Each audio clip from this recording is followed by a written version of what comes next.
Hello, good morning, good afternoon, and good evening. Sumrak Luna is back for another toy unboxing, guys. So, we received a package and I ordered it sa Lazada. And big shoutout to Tito Burns for the link dahil nagkaroon tayo ng Blowkeys Batman Beyond. So, isa sa mga followers natin ang nag-comment and nagtatanong kung meron tayong toy review nito. So, for now, to follow natin ang toy review, di ba, Black Symbiote. So, eto muna, i-unbox natin. Let's see kung how many runners or how many parts ang meron ang Blowkeys. So far, so good. Thank you, Blowkeys, from trying to. Dahil wala na akong makita nito so far sa lahat ng Toys R Us or Toy Town dito sa Festival Alabang and as well kahit sa Manila, sa Ayala. So far hanggang doon lang ako umabot eh.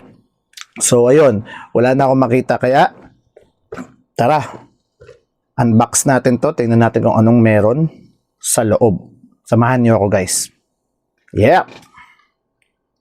So, ayun na nga guys, ito na siya. So, kaya ako din kinuha to, nag-request ng review kung meron man tayo. Isa sa ating follower na si Sir Tyler Nervar. Shoutout sa iyo, sir. So, ito na. So, bubuin ko muna pagka-unbox and then I'll give on my honest review about the Blowkeys Batman Beyond. So, ito siya guys. Yung box, napakaganda naman.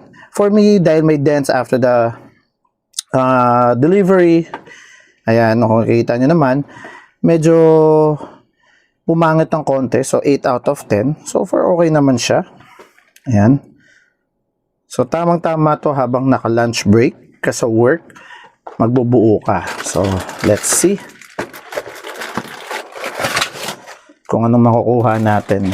Ayan, teka lang ha. So, box, diyan ka muna. So, we have the manual.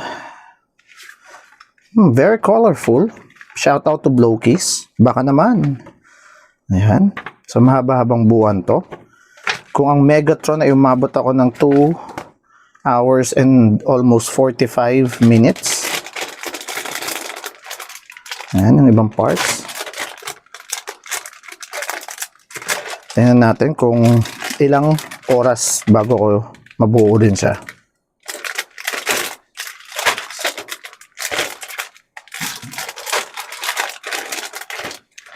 So overall, we have 10 runners and then some parts na rin dito. Panigurado, mga small parts to. So,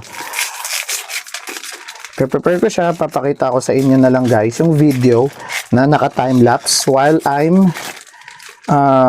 building the Blowkeys. Alright? Na Batman Beyond. So, talagang napaka-secure ni Blowkeys. So, ito yung sa loob niya. Ayan. Some armor parts to and out hands. Ayan. Nakikita ko na dito. Wow. Alright. So, let's move on to the building phase. So, ito na nga guys. First 3 runners natin. Ayan. Tingnan muna natin dito. Open pa tayo. Let's go.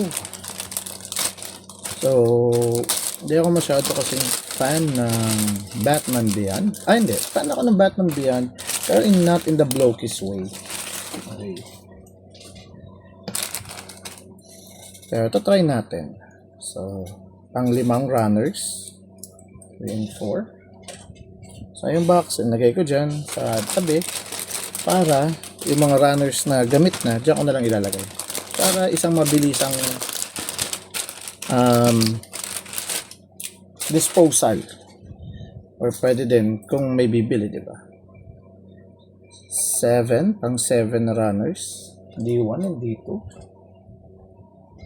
So, lahat ilalatag natin. So, preparation lang para lahat masi. Oh, ito yung wing part. 9. Hindi. 10 pala. 8, 9, and 10. Yan. C1 to C3. And then last,